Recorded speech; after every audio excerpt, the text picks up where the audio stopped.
오늘도 여러분의 피셋을 이지하게 이지은입니다. 저희 오늘은 문제 해결 순서관계 유형의 문제 같이 풀어볼 거고요. 여러분들이 문제를 살펴보시면 해당 유형에 속하는 문제들 중에 몇 개는 논리추론에서 살펴봤던 대응관계 문제와도 유사하다라는 것을 느낄 수 있죠. 상황 판단에서 유형별 구분은 사실은 엄밀하게 무자르듯이 잘리는 것이 아니라는 것을 알 수 있죠. 서로 유기적인 연관성이 있기 때문에 여러분들이 그런 상호 보완적인 측면을 생각하시고 공부를 하신다면 여러분들은 능력을 훨씬 더 많이 상승시킬 수 있겠죠. 그럼 우리 문제 살펴보죠. 발문을 봤더니 이번에 준우, 예은, 상규, 지연 중 나이가 많은 사람부터 적은 사람 순서대로 나열한 것을 고르라는 거죠. 그랬을 때 여기가 많은 사람이고요. 여기가 적은 사람이라는 점에 주의해야겠죠. 그리고 각주가 있어요. 입사 동기와 나이에 대해서 이야기해주고 있다.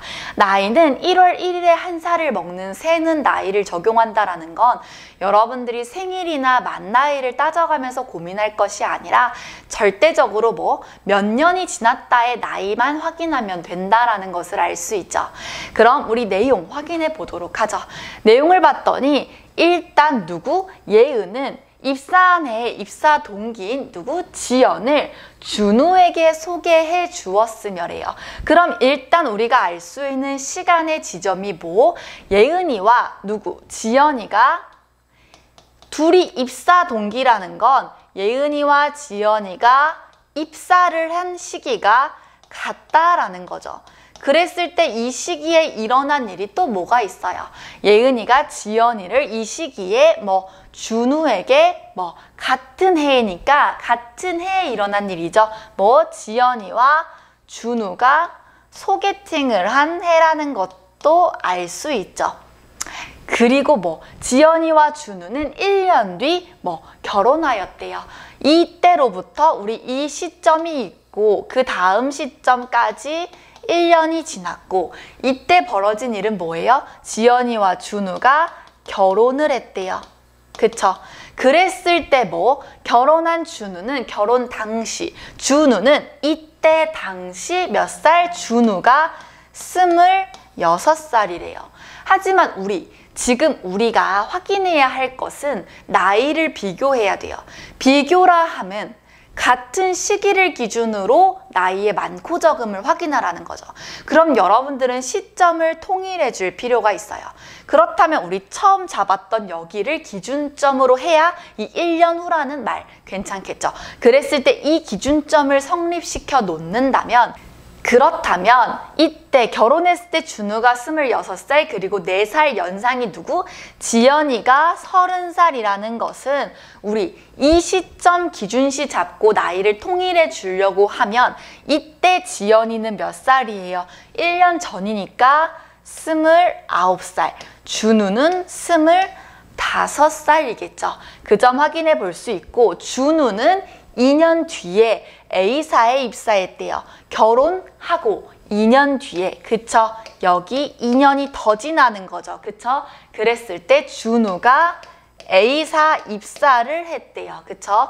근데 몇 살? 누구? 상규는 22살. 상규에 대한 이야기는 일단 새로 시작해요. 그쵸? 22살에 상규가 입학을 했어요. 대학교에. 그쵸? 그랬을 때 대학교 3년 차래요.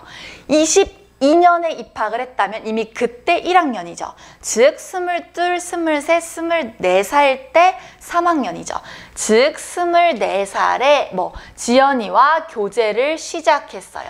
그랬을 때 3주년 기념일. 우리 3주년은 1년이 지나야 되죠. 그쵸? 3주년 기념일 때는 3살을 더 해야 되니까 이때는 27살에 3주년 기념일이고 이게 언제래요? A사에 첫 출근한 지연이, 입사 지연이 언제 했어요? 이때 했죠. 이때 상규가 몇 살이라는 거예요? 교제 3주년. 그래서 27살이라는 것을 알 수 있죠. 그리고 상규가 이때 지연이한테 이별 통보를 받았고 3년 뒤 A사에 입사하였다. 같은 회사 동료가 됐네요. 그쵸? 3년 뒤니까 사실 상규는 우리 굳이 따지자면 준우랑 입사 동기가 되겠네요. 이때 상규도 A사 입사했음을 알 수 있죠. 그랬을 때 뭐 예은과 상규는 입사 당시에 나이가 같다. 예은이는 이때 입사했고요. 상규는 3년 뒤, 즉 30살에 입사를 했죠. 그렇기 때문에 예은이는 이때 입사했을 때 나이가 30이라는 거예요. 그럼 다 구했죠. 누구? 네 사람. 누가 제일 많아요? 예은이, 그 다음 지연이, 상규, 준우. 그러니까 예은이, 지연이, 상규, 준우 1번이 답이 되겠죠. 어렵지 않고요. 여러분들은 시점을 통일시키면 되고 대신 주의할 것은 이 문제에서 답을 골라내는 데는 큰 영향을 미치지 않았을지라도 굳이 입학 3년 차 라는 표현, 대학교 3학년. 우리 생각해 보시면 내가 20살 때 1학년이었다면 23살 때 3학년인 것이 아니라 22살에 3학년이죠. 그래서 그 점 여러분들이 한번 주의 깊게 확인해 보면 좋을 만한 내용이었죠. 그렇죠? 얼마든지 응용해서 나올 수 있는. 하지만 문제 자체에서는 큰 영향을 미치지 않았고 여러분들이 통일해서 잘 구할 수 있었다는 거. 그럼 또 다음 문제 살펴보도록 하죠. 우리 이번에 풀어볼 문제는 68번 문제고 이 문제 여러분들한테 제가 어떤 말을 할지 한번 추측해 보시면 여러분들 알 수 있겠죠. 뭐 발문 봤더니 일단 옳지 않은 거 구해야 돼요. 여러분 선지를 살펴본다면 이 문제 어떤 것이 중요한지 여러분들은 이제 확인하고 문제를 살펴볼 수 있겠죠. 뭐 이 문제는 C와 G가 같은 직급인지 또는 다른 직급인지에 따라서 경우가 나뉘고 그때 상황이 달라질 수 있다는 거죠. 여러분이 이걸 알고 이 문제를 푸는 것과 모르고 푸는 건 완전히 달라요. 여러분들은 뭐 C와 G는 같은 직급일 수도 다른 직급일 수도 있다. 그럼 우리는 그 두 가지 경우에서 벌어질 일을 확인해 보면 된다. 그때 뭐 연락에 대한 이야기구나. 누가 누구에게 연락했을 때 연락을 받은 사람이 누구에게 연락을 할 수 있는지와 같은 상황. 그리고 그 경우는 C와 G의 직급에 따라서 구분된다. 그럼 문제 확인해 볼게요. 일단 직원이 총 7명 있고 연락에 대해서 이야기해 주고 있어요.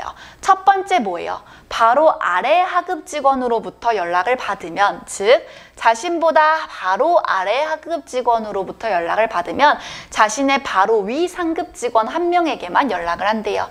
즉 요렇게 연락을 한다라는 거겠죠. 그 다음 뭐예요? 그 다음은 자신의 위 상급 직원으로부터 바로 위 연락을 받으면 뭐 자신과 같은 직급의 모든 직원에게 연락을 한대요. 즉 자신보다 윗 상급 직원에게 연락을 받으면 뭐 자신과 같은 직급에 있는 모든 사람에게 연락을 한다고 해요.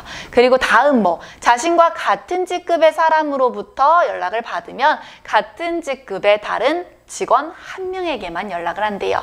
즉 요렇게 연락을 받으면 요렇게 연락을 할 수 있다는 거겠죠. 그랬을 때 뭐 우리가 알 수 있는 조건은 여기 나와 있는데 이 조건 어떤 것부터 시작하면 좋을까요? 여러분 지금 이 조건 3개의 차이를 느끼셨나요?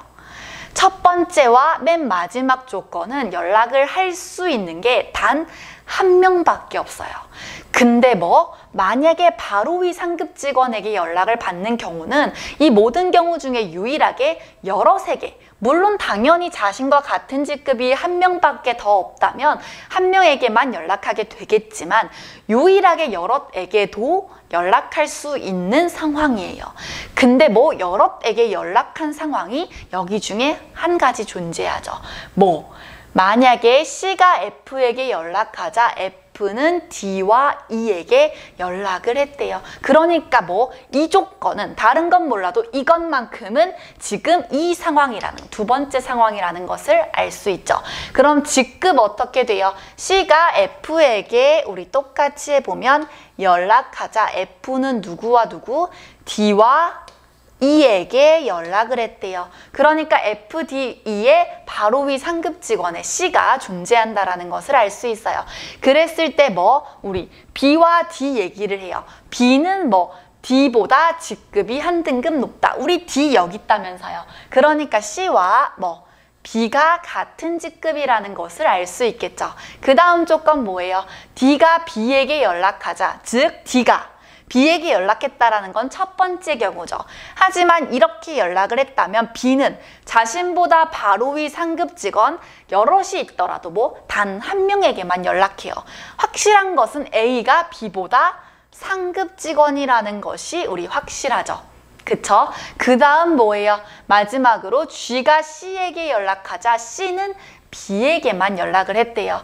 근데 우리가 알 수 있는 것은 뭐예요? 지금 확인해 볼 것은 이제 G가 C에게 연락을 했을 때 C가 B에게만 연락을 할 수 있는 경우 어떻게? G가 C와 등급이 다를 때 바로 위 직원에게 연락을 받았을 때 자신과 같은 직급에 있는 직원에게 연락을 할 거죠. 근데 원래라면 모두에게 하고 싶지만 이미 같은 직급이 단 한 명 B밖에 없다면 이 경우 B에게만 연락한다 성립하겠죠. 조건 말한 대로. 근데 G가 C와 같은 직급이어도 G가 C에게 연락했을 때 C는 이 경우 우리 마지막 제가 지운 경우죠. 이거. 그쵸? 이 경우 C는 B에게만 연락을 하겠죠. 그러니까 우리 지금 이 두 가지 경우 다 조건에 모순 없고 왜 이 두 가지를 나눠서 확인했냐? 왜? 우리는 선지를 봤으니까. 당황할 필요가 전혀 없었죠. 여러분이 가장 어려웠을 조건이 이건데 이건 이미 내용이 여기 담겨 있었던 거예요. 그럼 우리 1번부터 확인해 보죠. 1, 2, 3을 같이 보고 4, 5를 같이 볼 텐데 저라면 사실 4, 5 먼저 보고 싶을 것 같아요. 선지 그냥 빨리 해결하고 싶어서. 근데 여러분 전혀 상관없죠. 어떤 것부터 봐도. 4, 5를 저는 먼저 본다면 C와 G가 다른 직급이고 즉 지금 파란색 경우죠. C와 G가 다른 직급 A가 B에게 연락하면 B는 이때 뭐예요? 지금 초록색은 고려 대상에서 제외되니까 C에게만 연락할 수 있겠죠. 4번 맞는 말이죠. 5번 뭐예요? C와 G가 다른 직급이고 D가 C에게 연락하면 C는 우리 이 첫 번째 경우니까 G에게만 연락할 수 있다? 아니죠.